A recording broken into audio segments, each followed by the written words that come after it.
अस्सलाम वालेकुम दोस्तों। तो दोस्तों कैसे हैं आप लोग? आई होप आप लोग अच्छे ही होंगे। तो दोस्तों 15-20 दिन हो गया है वीडियो नहीं बना पा रहा था। थोड़ा भाई टेंशन चल रहा था, थोड़ा घर पे टेंशन चल रहा था क्योंकि मेरे बड़े भाई हैं ना, उनकी थोड़ी तबीयत ख़राब थी और हॉस्पिटल में एडमिट थे 20-25 दिन से। तो उसी चक्कर में वीडियो नहीं बना रहे थे भाई, क्योंकि ऑलरेडी भाई बड़ा टेंशन था भाई। बड़े पापा के लड़के थे और समझ लो बहुत चाहते थे भाई हमको, बहुत मानते थे हमको, समझ लो सगे ही जैसे थे वो। तो यही भाई टेंशन था। और अभी अगले ही हफ्ते भाई उनकी मट्टी भी हो गई, वही हॉस्पिटल में ख़त्म हो गए थे, उनकी मट्टी भी हो गई। तो ऐसी होती है भाई हम लोग की लाइफ, यानी जो विदेश में काम कर रहे हैं, बाहर जो काम कर रहे हैं परदेसी लोग, ऐसी होती है भाई। सब लोग सोचते हैं कि हाँ भाई अच्छा कमा रहे होंगे, तो ऐसा नहीं है भाई। हम लोग को बहुत दिक्कतें होती हैं, ना किसी के सुख में शरीक हो पाओ, ना किसी के दुख में शरीक हो पाओ, ना किसी के मट्टी में शरीक हो पाओ। अब इंडिया में क्या, मैं इंडिया का हूँ तो भाई इंडिया में क्या चल रहा है क्या मालूम, बस यहाँ कर रहे हैं। अब इंडिया वाले सोच रहे कि हाँ भैया वहाँ तो अच्छे से पैसा कमा रहा है। अब उनको क्या मालूम कि भाई यहाँ क्या क्या टेंशन होती है भाई हम लोगों को, परदेशियों की। हम लोग की लाइफ भाई ऐसे ही निकल जाती है भाई। परदेश में रहो, कमाओ और घर पे भेजते रहो, बस ऐसी होती है भाई लाइफ। क्या करें, कुछ समझ में नहीं आ रहा है यार। और फिर अभी कपिल से भी लफड़ा हो गया सैलरी के मसले पे कि हाँ भाई सैलरी बढ़ाओ, तो कपिल सीधा मना कर दिया कि हाँ सैलरी नहीं बढ़ाएंगे। तो मैंने भी बोल दिया कि हाँ मेरी आईडी ख़त्म हो रही है, आईडी नहीं लगाने का। और समझ लो दो मुसीबत आ गई। एक तो इंडिया में भी चल रहा था दिक्कत, फिर यहाँ पे भी दिक्कत चल रहा था। यही सब टेंशन था भाई, जो वीडियो नहीं बना पा रहे थे। और इस टाइम पे भी बनाने का दिल नहीं कर रहा था, मगर अब बहुत से मेरे सब्सक्राइबर हैं व्हाट्सएप पे मैसेज कर रहे हैं, ईमो पे कॉल कर रहे हैं कि भाई कहाँ हो, कुछ आता पता नहीं है, वीडियो भी नहीं डाल रहे हो, काफ़ी दिन हो गया है, कहीं इंडिया तो नहीं चले गए। तो नहीं भाई इंडिया नहीं गए हैं, वो हो सकता है 10-15 दिन के बाद इंडिया चला जाऊँ।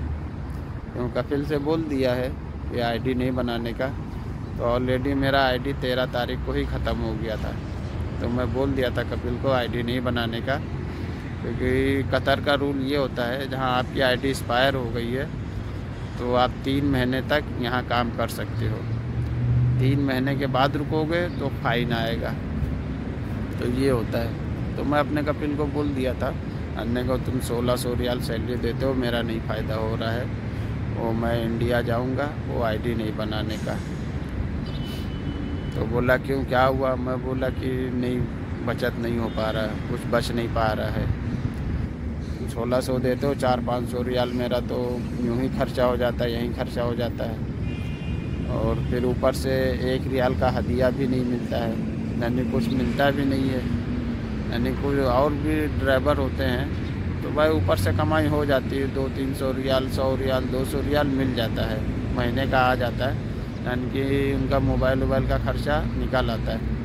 मगर मेरे इस घर में भाई कुछ नहीं हो पाता है, 1 रियाल भी नहीं मिल पाता है दिया। तो ये है। तो यही सब बताया कपिल को। तो मैं बोला, हमने कहा 1 महीने का मैं टाइम दे रहा हूँ, आप दूसरा ड्राइवर देख लो, तो वो ड्राइवर आएगा मैं चला जाएगा। तो कपिल भी बोला ठीक है 1 महीना रुको, फिर इसके बाद मैं बोला 1 महीने का अगले महीने, यानी कितना, हाँ 1 महीना हो गया है। मैं 5-6 तारीख को बोला था अपने कपिल को, हाँ 5-6 तारीख को बोला था अपने कपिल को कि हाँ आप दूसरा ड्राइवर देख लो। फिर उसी के 4-5 दिन के बाद भाई घर पे मट्टी भी हो गई। फिर उस टाइम पे भी बोला तो पता चला इन लोग सऊदी चले गए, क्योंकि भाई यहाँ मदरसा बंद हो गया था ना। यानी कि अभी कतर का मदरसा बंद हो गया था, 10-12 दिन के लिए मदरसा बंद हो गया था, सबकी छुट्टी हो गई थी। तो इन लोग सऊदी चले गए, यानी कपिल भी सऊदी चला गया। मैडम भाई मेरी कुवैत की थी, वो कुवैत चली गई। अब घर में कोई था भी नहीं, पूरी फैमिली जो चली गई। तो इन लोगों का वहाँ भाई मजरा है सऊदी में। तो सिर्फ छोटा वाला लड़का था बस, वो भी वो रहे या ना रहे वो नहीं है उसका, वो नहीं है, वो उससे कोई मतलब नहीं है उसका। बस यही मतलब है कि हाँ चाय गावा बना दो मजलिस में, बस वो मेरे दोस्त यार आ जाए उनको चाय गावा पिला दो, बस ये होता है। तो कपिल को बोला तो कह रहा ठीक है। फिर मैडम को पता चला, मैडम पूछे क्या हुआ, फिर मैं मैडम को बताया तो मैडम बोली सही तो है 1600 रियाल, और कितना चाहिए। और मैं फिर बोला कि मेरा 400-500 रियाल ऊपर से खर्चा हो जाता है। तो मैडम बोला 400-500 रियाल कैसे खर्चा हो जाता, खाना तो मैं देती हूँ, तो सब कुछ खाना ही नहीं होता है। फिर मैं मैडम को बोला, अन्य का तुम सिर्फ दोपहर को रात का खाना देती हो, सुबह का क्या करेंगे। सुबह भाई क्या करेंगे, सुबह कहाँ से नाश्ता वास्ता आएगा, नाश्ता तो तुम देती नहीं हो। तो रोज़ सुबह भाई मेरा 3-4 रियाल तो समझ लो नाश्ते में चला जाता है। रोज़ 3 रियाल तो रोज़ मेरा नाश्ते में जाता है। और फिर कभी कदार दोपहर को या रात में जाके होटल पे खा लेते हैं, क्योंकि इन लोगों का खाना वैसा होता नहीं है। तो यही सब मैं मैडम को बताया। फिर मैं बताया, हमने कहा मोबाइल में 100 रियाल 120 रियाल तो हर महीने मोबाइल में जाता है। फिर साबुन, तेल, सर्फ और ये बाल कटाने का, ये सब कहाँ से आएगा पैसा, यही सब गिनाने लगे। तो फिर मैडम भी थोड़ा उखड़ के आ गई, टांटिंग बाजी वो करी। तो क्या फिर 3000 रियाल चाहिए। हमने कहा मेरे को 3000 भी नहीं चाहिए, मेरे को इंडिया जाना है, बस 1 महीने का टाइम है, आप देख लो। तो मैडम भी बोली ठीक है। तो यही सब दिक्कतें थी भाई, और इसीलिए भाई वीडियो नहीं बना पा रहे थे। एक तो घर की टेंशन, फिर एक तो यहाँ से की टेंशन। तब यही है कि 10-12 दिन और भाई काम करना है, इसके बाद इंडिया जाएंगे।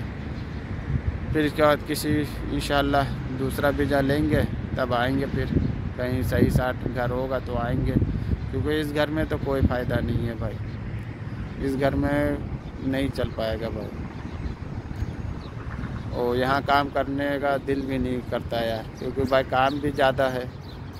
माना मैडम घूमती नहीं है ज़्यादा, मगर यही है कि हाँ मजलिस की साफ़ सफाई करो, चाय गावा बनाओ, और उनके घर में जब पार्टी हो तो जो मेहमान आए तो उनको चाय गावा खड़े होकर के पिलाओ।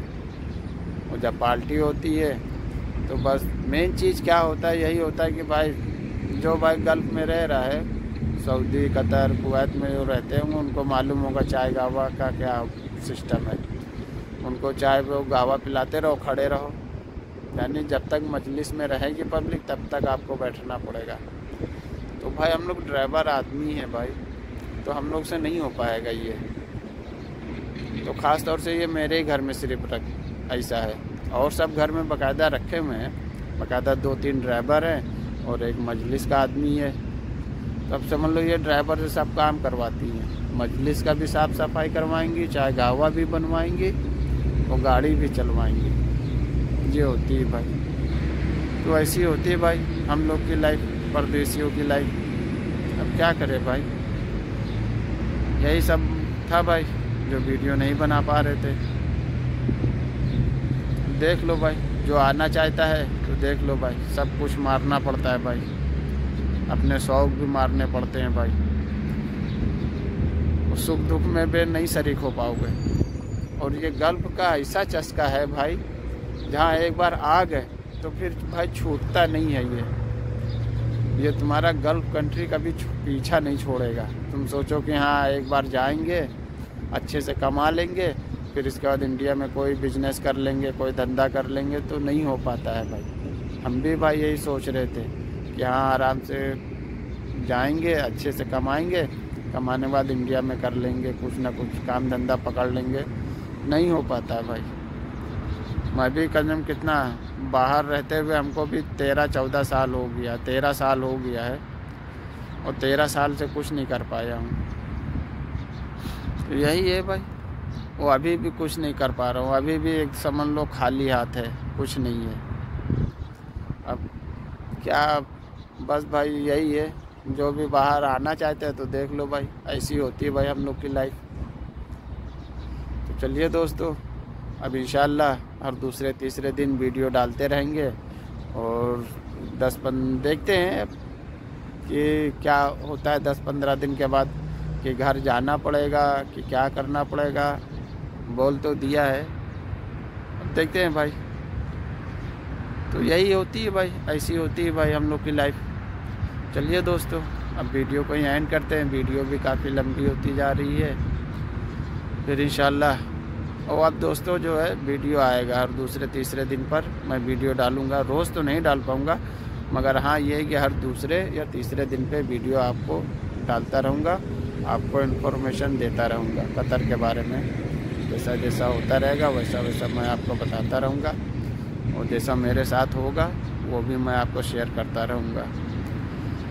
तो दोस्तों वीडियो अच्छी लगे तो लाइक कर दीजिएगा और शेयर कर दीजिएगा। जो भी गल्फ़ कंट्री में आना चाहते हैं उनको भी शेयर कर देना, यहाँ भाई देख लो क्या क्या दिक्कतें होती हैं। चलिए दोस्तों, वीडियो को भी यहीं एंड करते हैं, फिर इंशाल्लाह दूसरी वीडियो मिलते हैं। ओके भाई, अल्लाह हाफिज़।